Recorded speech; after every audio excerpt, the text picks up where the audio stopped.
आज हम बनाने लगे हैं आलू बैंगन की सब्ज़ी। इसके लिए जो हमें मसाले चाहिए उसमें नमक है, हल्दी है, लाल मिर्ची है, धनिया है, रायदाना है, लौंग है और ज़ीरा है, प्याज हैं, टमाटर हैं।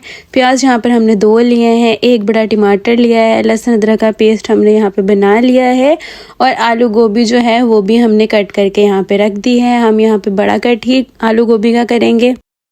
गरम ऑयल में हम यहाँ पे प्याज जो है वो ऐड कर देंगे। प्याज यहाँ पे ब्राउन नहीं करने हैं, बस हल्के से जो है इनको लाइट ब्राउन करना है। मज़ेदार से यहाँ पर हम आलू गोभी तैयार करने लगे हैं। इस तरह के जब प्याज थोड़े से लाइट ब्राउन हो जाएंगे तो हम इसके अंदर लहसुन अदरक का पेस्ट ऐड कर देंगे। इसके अंदर मैंने थोड़ा सा पानी भी ऐड किया था पेस्ट के अंदर। तो अब हम इसको भी अच्छे तरीके से भून लेंगे।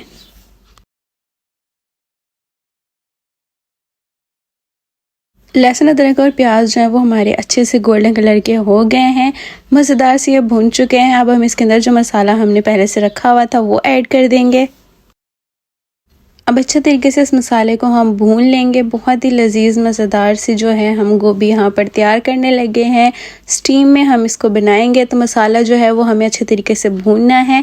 देखें, आपको अंदाज़ा हो रहा होगा कि मसाला अच्छे तरीके से भुन रहा है। बहुत ही प्यारा सा मसाले का कलर भी आ चुका है। अब हम इसके अंदर टमाटर ऐड कर देंगे। मसाला जो है वो हमारा भुन चुका था तो इसलिए हम टमाटर में थोड़ा सा पानी ऐड करके टमाटर को ऐड कर देंगे इसके अंदर। अब हम इस मसाले में टमाटर को अच्छे तरीके से नरम होने तक भून लेंगे। देखें, अच्छे तरीके से टमाटर भी नरम हो चुके हैं और मसाले ने भी ऑयल जो है वो अपना रिलीज़ कर दिया है। अब हम इसके अंदर जो हमने आलू गोभी कट किए थे वो ऐड कर देंगे।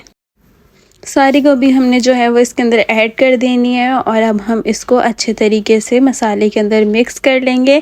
इसके अंदर कोई एक्स्ट्रा पानी जो है वो नहीं जाएगा। ऑलरेडी गोभी में जो पानी होता है और आलूओं में भी होता है, सब्ज़ी में ऑलरेडी होता है, तो हम उसी में इसको पकाएंगे। आंच यहाँ पर हम तेज़ कर देंगे और अच्छे तरीके से इसको थोड़ा सा भून लेंगे। गोभी जो है वो मसाले के अंदर अच्छे तरीके से जो है हमने भून ली है और अब हम इसको अच्छे तरीके से मिक्स करने के बाद इसको ढक के स्टीम में पकाएंगे। आंच यहाँ पर हम बिल्कुल जो है वो नॉर्मल कर देंगे, तकरीबन मीडियम आंच कर देंगे और इसके ऊपर अब हम ढक्कन दे देंगे और इसको अब हमने तकरीबन 10 से 15 मिनट तक ऐसे ही स्टीम में पकाना है। 10 से 15 मिनट यहाँ पर गुजर चुके हैं। ढक्कन हम हटा देंगे और मज़ेदार सी हमारी स्टीम में जो है वो आलू गोभी ऑलमोस्ट गल चुकी है। तेज़ हमने यहाँ पर आंच कर देनी है और गोभी को अच्छे तरीके से हमने भून लेना है। जो इसके अंदर पानी है एक्स्ट्रा वो हमने सुखा लेना है। भुनाई करते हुए 1 चम्मच जो है वो यहाँ पर हम गरम मसाले का ऐड करेंगे। तेज़ आंच पे हमने गोभी को अच्छे तरीके से भून लेना है। लास्ट में हम इसके अंदर बारीक कट की हुई हरी मिर्ची ऐड कर देंगे और अब इसको भी अच्छे तरीके से भून लेंगे। गोभी जो है वो हमारी मज़ेदार सी मसाला गोभी जो है वो तैयार हो चुकी है। आपको नज़र आ भी रहा होगा, बहुत प्यारा सा इसके अंदर कलर भी आ चुका है। माशाल्लाह से यहाँ पर हमारी आलू गोभी जो है वो रेडी हो चुकी है। देखिए ज़रा कितना प्यारा सा माशाल्लाह से इसका टेक्स्चर है। चलिए जी, मैं आप लोगों से लेती हूँ इजाज़त। उम्मीद करती हूँ आपको आज की मेरी रेसिपी बहुत ज़्यादा पसंद आई होगी। अगर तो पसंद आई तो वीडियो को लाइक, शेयर और कमेंट ज़रूर कीजिएगा और अगर चैनल पर न्यू है तो चैनल को कर दीजिएगा सब्सक्राइब। अपना रखिएगा बहुत सारा ख्याल, मुझे दुआ में याद रखिएगा। अल्लाह हाफिज़।